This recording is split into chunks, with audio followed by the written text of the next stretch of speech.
Bueno, este día la Iglesia del Señor en todo el mundo está de manteles largos, está regocijada. La razón es, celebramos la resurrección. La resurrección de Jesús es su esperanza. La resurrección de Jesús es nuestra esperanza. La resurrección de Jesús es una motivación para poder seguir siendo fieles al Señor, perseverar en el Señor, porque al final, si el Señor permite que cerremos los ojos, que los nuestros no tengan ninguna duda del lugar al que usted entró o al lugar hacia donde usted fue dirigido por el Señor, que no haya ni una tan sola duda. Y para que así sea, tenemos que perseverar en Jesús, tenemos que ser fiel hasta la muerte. Y entonces los nuestros dirán: estoy triste porque deja un vacío en casa, pero estoy regocijado por el camino que me enseñó. Estoy regocijado por su fe. Estoy regocijado porque ha pasado a la presencia del Señor. Y en el día de la resurrección, la garantía de la resurrección nuestra es que Jesús resucitó tal como lo dijo al tercer día. Y precisamente sobre ello voy a predicarles en esta mañana. El Señor resucitó con una exclamación: ¡Aleluya! El Señor resucitó con una exclamación: ¡Aleluya! La palabra de Dios dice en el Evangelio de San Marcos, capítulo 16, versículos 5 al 8 así: Cuando pasó el día de reposo, María Magdalena, María la madre de Jacobo y Salomé compraron especias aromáticas para ir a ungirle. Y muy de mañana, el primer día de la semana, vinieron al sepulcro ya salido el sol. Pero decían entre sí: ¿quién nos removerá la piedra de la entrada del sepulcro? Cuando miraron, vieron removida la piedra, que era muy grande. Y cuando entraron en el sepulcro, vieron a un joven sentado al lado derecho, cubierto de una larga ropa blanca, y se espantaron. Mas él les dijo: no os asustéis, buscáis a Jesús Nazareno, el que fue crucificado, ha resucitado, no está aquí. Mirad el lugar donde le pusieron. Que Dios bendiga su palabra. ¿Sabe que el hecho de la resurrección de Jesús fue un hecho dramático? Y una de las muestras de ello es que los cuatro evangelios, según su manera de escribir y de ver el caso, nos lo relatan. La resurrección de Jesús no fueron solo palabras. Jesús, cuando se refirió a que iba a morir, Él acompañó ese decir con la resurrección. El Antiguo Testamento de alguna manera apuntaba a que esto sería así. Y lo refiero de acuerdo a Isaías capítulo 53, versículo 10 y 11. Ese pasaje me está demostrando que ya proféticamente se estaba dando como un hecho la resurrección de Jesús y el resultado de esta. Dice la Biblia en Isaías 58, y verá el fruto de su aflicción. El fruto de aflicción son todos aquellos que en un momento abrimos el corazón nuestro para decir: Señor, te recibo en mi corazón. Creo que tú moriste en la cruz por mí. creo que tú resucitaste.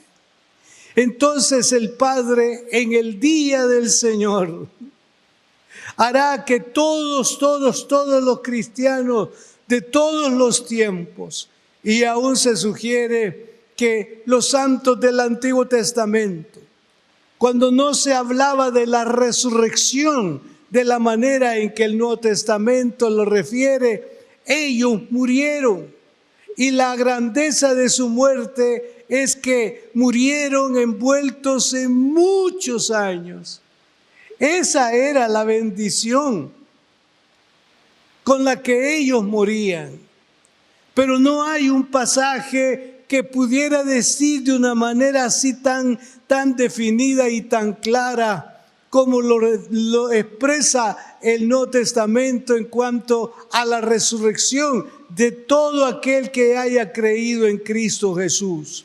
Por eso es que el escritor sagrado dice que descendió a las profundidades de la tierra para llevar cautiva la cautividad de los santos. Con esto es como quien dice, ustedes también sirvieron, ustedes también están envueltos en esta esperanza de todos aquellos que confesaron sus pecados y me recibieron en su corazón. Dichoso entonces, hermanos, todo aquel que haya entregado su vida a Jesús. Y en las naciones, una vez más, declaro que estamos de fiesta, declarando que el sepulcro está vacío, que Jesús resucitó de entre los muertos y que está sentado a la diestra de Dios Padre. El escenario bíblico que tenemos es muy fascinante, es muy hermoso. Y lo que aquí este pasaje nos permite exaltar es la actitud de estas mujeres.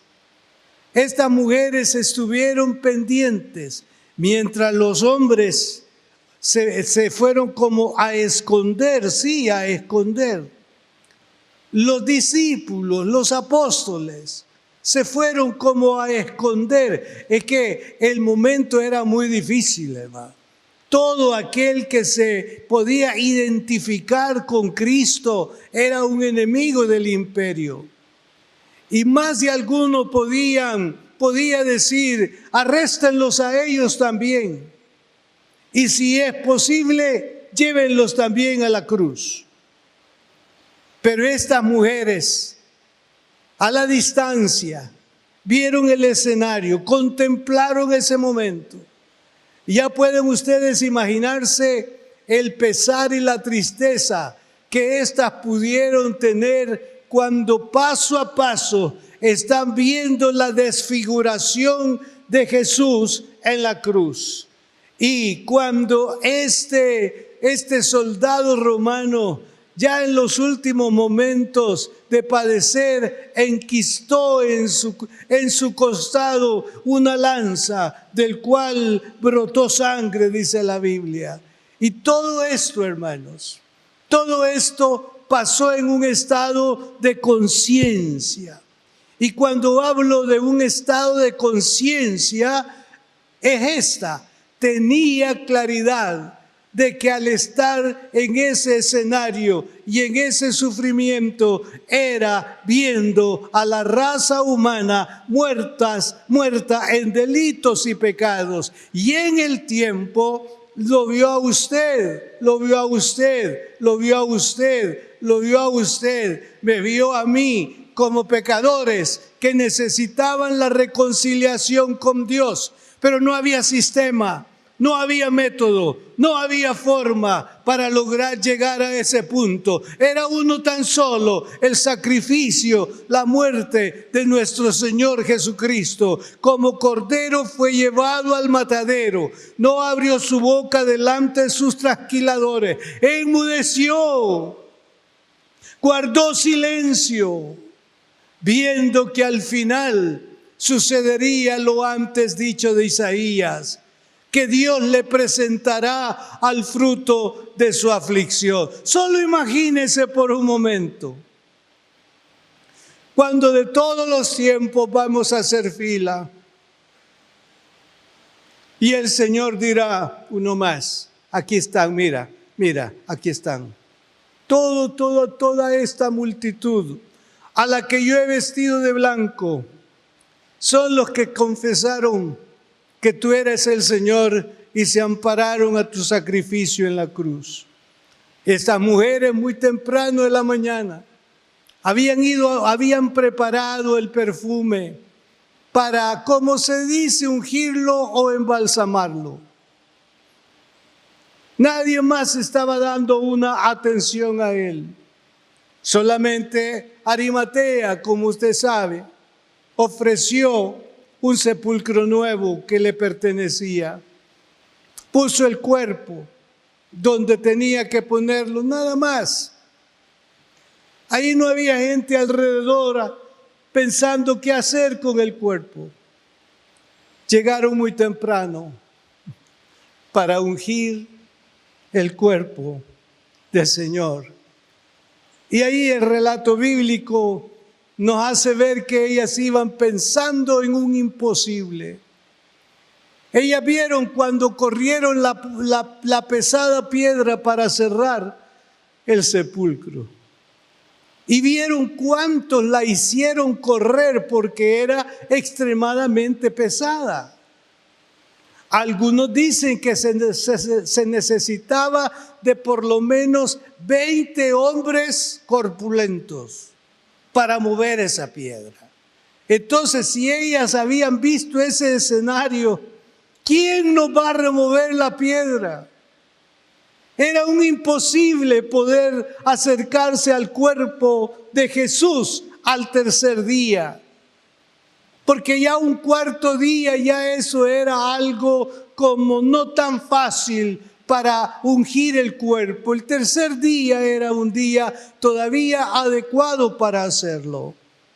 Y el relato bíblico nos habla de que cuando ellas llegaron cerca, su problema, su conflicto estaba solucionado. La puerta había sido quitada del sepulcro. Dice amén por eso. La piedra había sido quitada del sepulcro. Y muchos predicadores usan este escenario para decir, y lo ocupa a esta hora en el nombre del Señor, esa piedra que está obstaculizando la vida o la resurrección o el milagro que usted está esperando, solamente espere en el Señor, porque Él mueve la piedra. Él mueve la piedra. Él mueve la piedra. Él mueve la piedra. Él envía a quien Él quiere para que la mueva. Pero en este caso no hay nada escrito que diga que mandó a fulano de tal, a sutano, a mover la piedra. No, aquí no hay alguien descrito como el enviado para mover la piedra. Entonces hay que suscribirlo con reverencia. Fue el mismo Dios. Fue el mismo Dios. El que le había enviado a someterse a todo lo que se sometió, a lo que se sometió. Y Él no le iba a fallar. No lo dejaría en el sepulcro, sino que lo sacaría como testimonio de que el plan estaba en ejecución y que era una garantía para los futuros creyentes en el tiempo. La resurrección de Jesús es su garantía de vida, es su garantía de vida, es su garantía de vida, porque cuando Él venga, usted, si ya está en el sepulcro, resucitará para recibir al Señor en el aire. La resurrección de Jesús es lo que separa al cristianismo del resto de las religiones del mundo. No hay otra religión que tenga esta bendición de pregonar que su fundador está fuera, resucitado. Yo me encontré con no menos de 4 nombres No digo que sea malo mencionarlos, pero los omito para decirles que solo un sepulcro de un fundador de un movimiento como el cristianismo es el que dejó la tumba vacía. Los demás, sus restos, están en los sepulcros donde los pusieron. Está bien la reverencia que los seguidores de ellos quieran hacer. Está bien las visitas que hacen a ese lugar donde se sugiere, donde les dicen, aquí está el fundador nuestro. Nosotros los cristianos también visitamos el lugar donde fue puesto el cuerpo del Señor. Y ahí, hermanos, propios y extraños están dando testimonio. Aquí fue el lugar donde fue puesto el cuerpo de Jesús. Pero este lugar está abierto, este lugar está vacío. En este lugar no hay restos, en este lugar no hay nada que llorar, sino es para celebrar, es para celebrar, es para celebrar, es para celebrar. Bendito sea su nombre.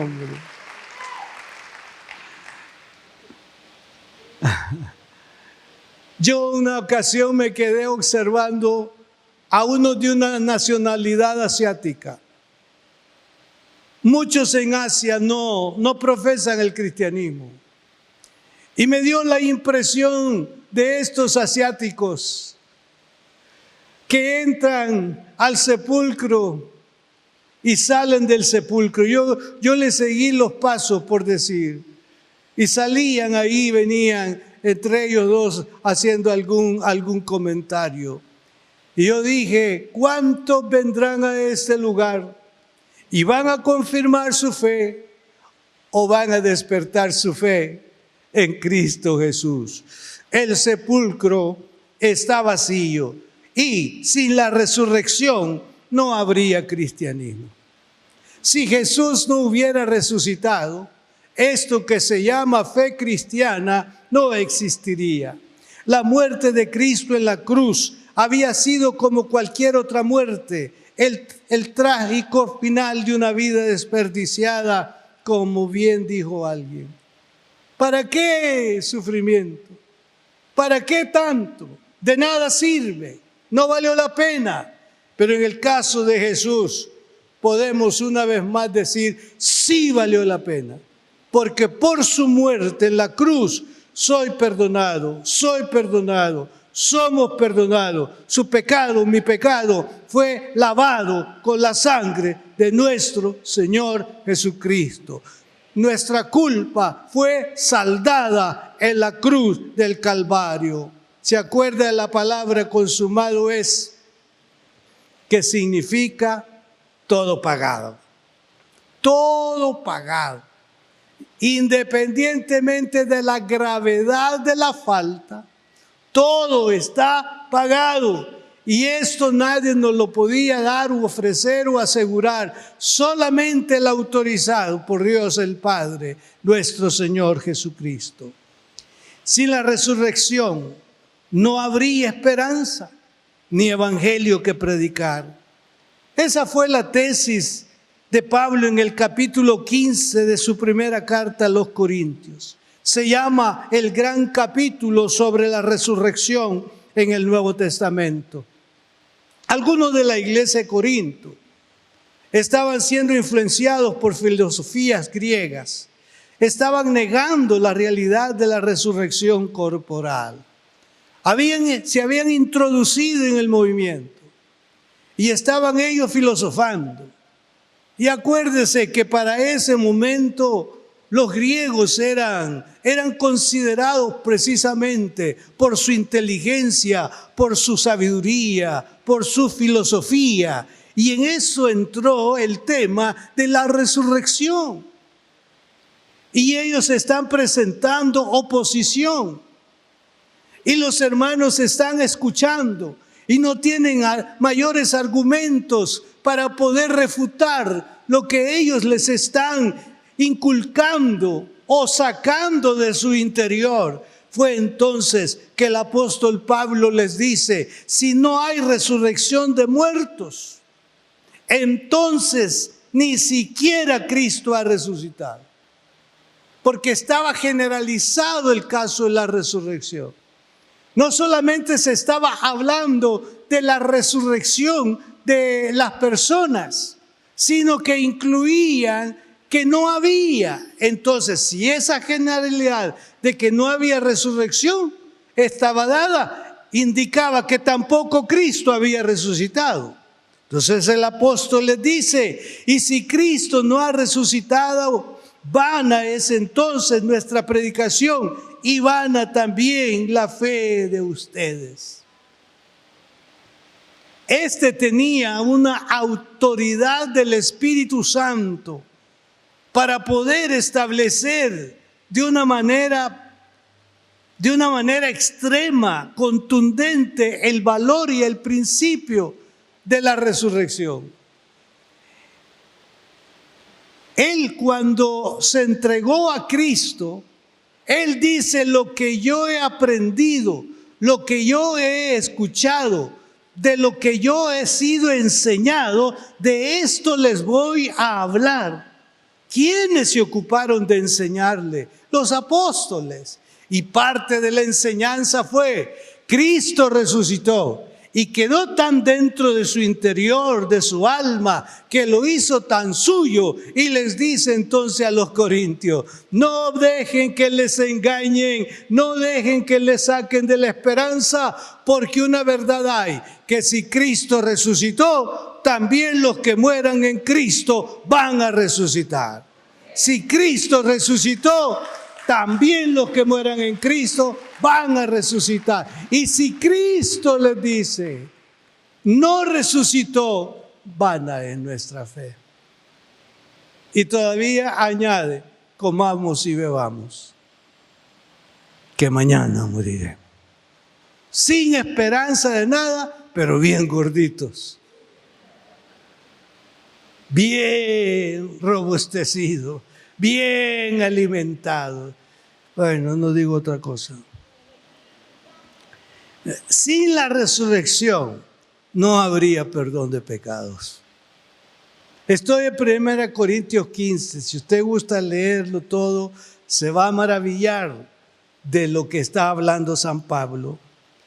Su resurrección fue una prueba de que su sacrificio expiatorio fue aceptado por el Padre. Para que el sacrificio expiatorio fuera aceptado, tenía que ser perfecto el sacrificio. En este caso, el Cordero. Y Jesús fue el Cordero de Dios que quita el pecado del mundo. Para que el Padre aceptara este sacrificio, tenía que ser adecuado y tenía que ser perfecto. Y como el Padre lo acepta, esa aceptación nos lleva al gozo de la suficiencia del perdón de nuestros pecados. Bendito sea el Señor.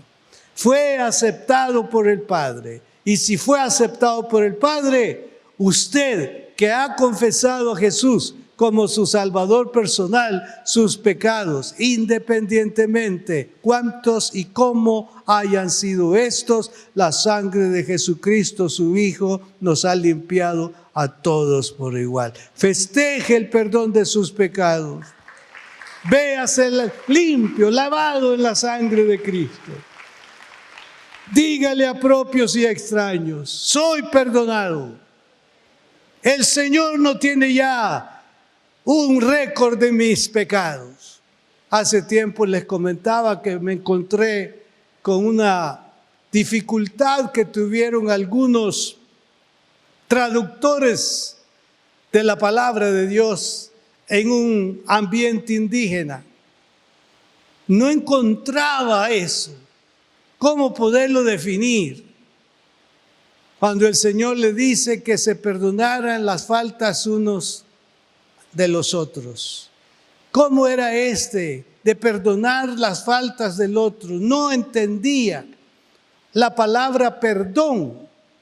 Así, si no perdonas a los hombres sus ofensas, esa palabra perdón no existía en su léxico, no existía en su lenguaje. en su dialecto. Pero tenían una costumbre. Y la costumbre era que si alguien atentaba contra la vida de uno, los vecinos de éste no daban por cerrado el caso. Ellos empezarían a ver cómo se vengaban, cómo hacían justicia de su pariente. Y lo que hacían es que la quijada la colgaban a la entrada de la casa. La quijada del finado, del muerto. Entonces, cuando entraban y miraban la quijada, se acordaban que había algo pendiente que cobrar. Y eso estaba tan en su mente. Si le decían, está jugando allá yo, allá iban a ver si lo podían. O si estaba allá en cacería. Pero el hecho es que lo iban a buscar hasta el último rincón y regresaban con las manos vacías, digamos, y la quijada a la puerta. Cuando llegaron a entender cómo era el perdón, el Señor no cuelga las quijadas de nadie. ¿Qué le parece la traducción? El Señor no cuelga las quijadas de nadie. Él ha perdonado. Así que si usted en su casa tiene alguna quijada colgando por ahí, quítela. No debe de estar, porque si no perdonamos a los hombres sus ofensas, tampoco nuestro Padre perdonará las nuestras. Además, aquellos que murieron confiando en Jesús estarían tan muertos como cualquier otro. O sea, fíjese que en esto, hermano, no hay diferencia. Las diferencias sociales que podemos tener, todos los arreglos, los preparativos que hayan para un funeral, todo aquello que es posible, que no es posible, es válido de acuerdo al aprecio, a la estima, al valor, al significado y a las posibilidades de cada uno. Se hacen los funerales, pero el estado y la condición es igual delante del Señor. A la tierra es llevado el cuerpo, y aunque los pongan en alto porque ya no hay espacio en el suelo, pues eso sigue significando tierra. Pero el punto está, hermanos, que hay una diferencia entre los muertos. Hay una diferencia. Si hemos esperado, dice Pablo, en Cristo para esta vida, solamente somos de todos los hombres los más dignos de lástima. Ya está haciendo una diferencia. Porque si nosotros decimos que Jesús es nuestro Señor, pero Él no resucitó, estamos tan engañados y tan equivocados como todos aquellos que lo afirman. Entonces somos dignos de lástima. Si la relación que tenemos con Cristo no traspasa el lindero de la muerte, si todos los beneficios de seguirlo a Él se limitan a esta vida aquí y ahora, no hay seres humanos en todo el planeta más dignos de pena de nosotros que nosotros. Pero ahora Cristo, bendito sea el Señor, dice el versículo 20, pero ahora Cristo ha resucitado de entre los muertos, primicia de los que durmieron es este. Pero pasando al punto de la tumba vacía, en pocas palabras, es el testimonio tangible. Lo fue para aquel momento. Porque el ángel le dice a las mujeres, no está aquí, ha resucitado tal como se los dijo. Ya la piedra fue rodada, ahora ellas entran, ven a un joven sentado allí, reciben el mensaje de este joven y ahora viene y les dice: vayan y cuéntenle a sus hermanos y díganles que Él va por delante y los espera ya en Galilea. Es que esto apenas empezaba. Todavía había instrucciones que dar. Todavía había algo que decir. Ya no pensando en ellos solamente. Ellos ya están seguros. Sino pensando en las generaciones subsiguientes. Y usted y yo debemos de darle gracias a Dios por la fidelidad de estas mujeres, por la fidelidad de estos pocos hombres, por la fidelidad de esos 120, por esa negación de Pablo y todos los que posteriormente se levantaron para que llegara este glorioso mensaje del Evangelio de que Cristo resucitó, la tumba está vacía y si Él resucitó, también nosotros vamos a resucitar en el día del Señor. Ya no hay espacio para dudar, hermanos. Ya no hay espacio para cuestionar, hermanos. Ya no hay espacio para pensar que no es posible esto. Dios no puede conmigo. Dios puede con todo y con todos. Si en algún momento pensamos que Él no me ayuda, que yo quiero salir de esto, pero Él no me ayuda, quizás no puede. La Biblia dice que para Él no hay nada imposible. Estas mujeres fueron fieles. Los que recibieron el mensaje de Jesús, ir por todo el mundo y predicar el Evangelio. Ellos lo hicieron. Llenaron la ciudad, llenaron la tierra de su tiempo. Llegó a nuestra tierra, llegó a nuestras vidas. Y este mensaje hay que seguirlo anunciando, porque a todo aquel que crea en Cristo tendrá la vida y no vendrá a muerte eterna. Todo aquel que persevera en Cristo verá la vida. Y necesitamos, hermanos, necesitamos pregonar el Evangelio. No puede usted y yo callar el Evangelio. ¿Cuántas oportunidades tenemos de hablar del Evangelio? Yo voy a cerrar mi predicación con esta concientización.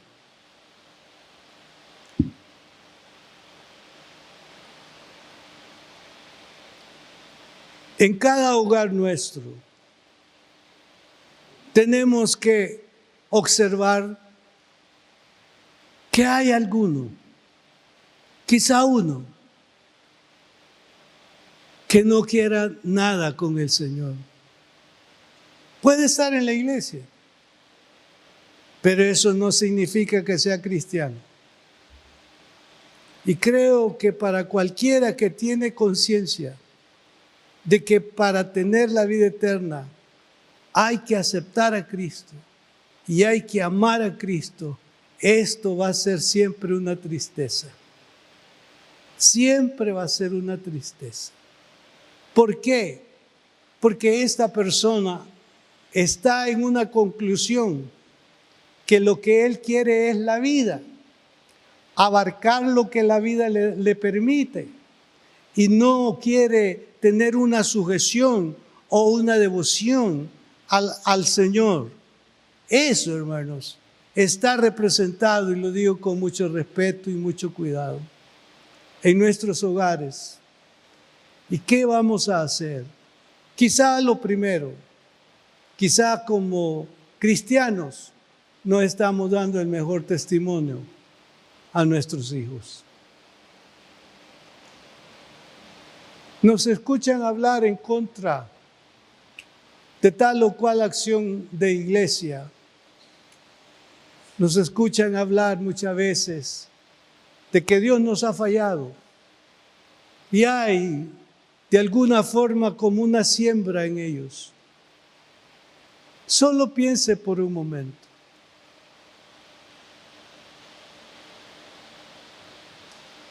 Si el Señor resucitó, Él resucitó para dar la seguridad de la vida. Pero para la seguridad de la vida hay que creer en Cristo, amar a Cristo y servirle a Cristo. Si eso no está sucediendo, podemos entrar en el campo de la duda en el día en que pasemos a la presencia del Señor.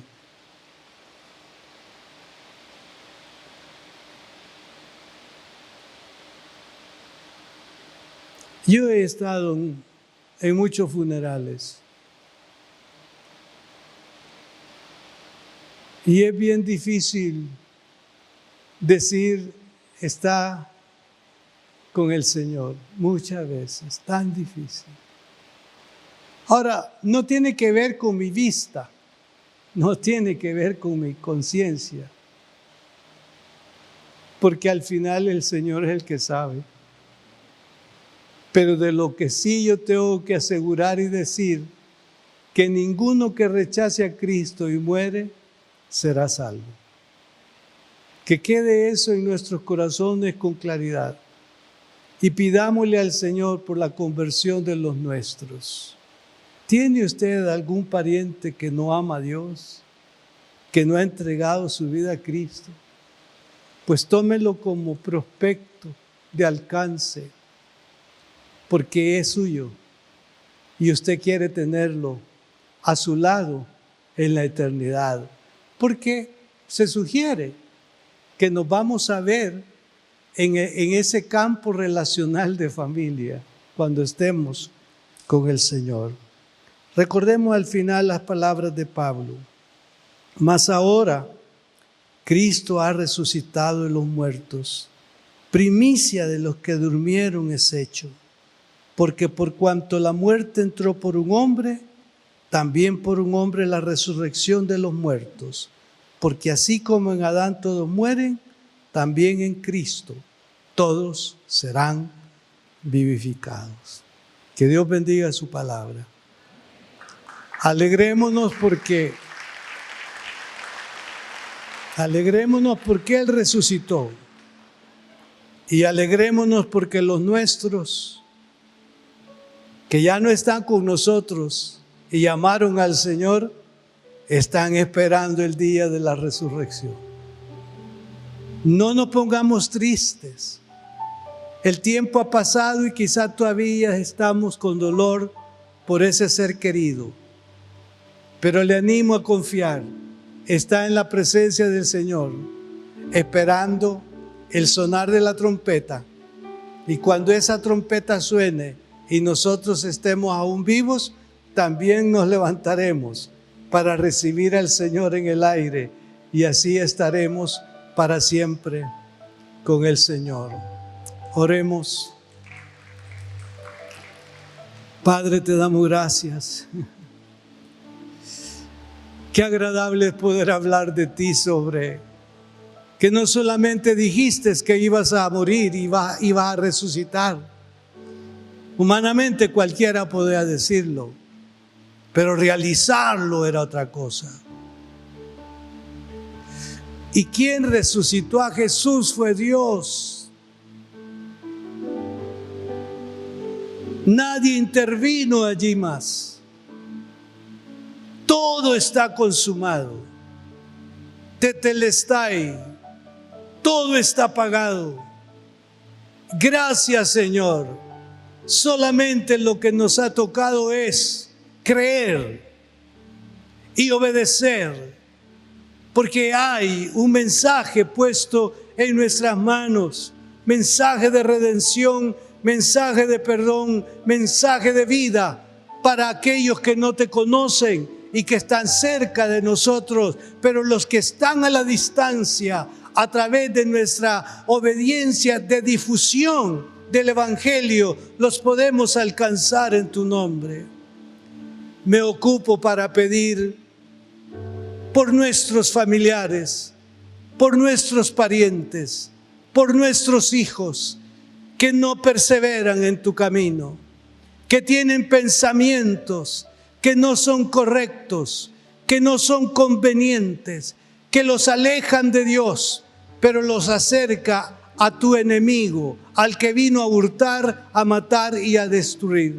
Desde este podio pido la salvación para nuestros hijos, pido la salvación para los hijos de mis hermanos, pido la salvación para sus nietos, Dios mío, da una manera, da una forma, muestra el mejor momento para poder atraerlos a tus pies. Y mientras tanto, permítenos por lo menos dos cosas: orar por ellos, orar incansablemente por ellos, orar con fe por ellos y dar el mejor testimonio cristiano para mostrarles que en verdad te conocemos, que hemos sido afectados por ti en nuestra vida. Señor, si a esta hora aquí en el santuario o en línea hay alguno que no ha entregado su vida a Cristo, que no puede decir yo también voy a resucitar con Cristo, que hoy entregue su vida al Señor. Que hoy diga me arrepiento. Que hoy diga Señor acepto lo que tú hiciste en la cruz por mí. Que pueda decirle hoy perdona mis pecados, límpiame de toda maldad, en el nombre de Jesús. Muchas gracias por haber estado siguiéndonos en las diferentes plataformas digitales donde transmitimos. Ha sido un precioso momento el servicio que hemos celebrado delante del Señor, edificando la vida de cada uno de nosotros. Y este es un momento muy importante. Deseo invitarles a que abran su corazón y reciban al Señor Jesucristo como su único y suficiente Salvador personal. Si está de acuerdo con hacerlo, repita esta oración después de mí. Señor, te entrego mi vida a esta hora. Reconozco que soy pecador y que solamente en ti encontraré el perdón. Lávame con tu sangre en este mismo momento y conforme a tu palabra, escríbeme en el libro de la vida. En el nombre de Jesús. Amén. Si hizo esta oración, bienvenido a la familia de Dios. Es importante que busque una iglesia donde congregarse para poder crecer en su vida espiritual. Desde luego, les ofrezco la iglesia que yo presido, Templo Cristiano de las Asambleas de Dios. Nos veremos en una próxima oportunidad. Que Dios los bendiga.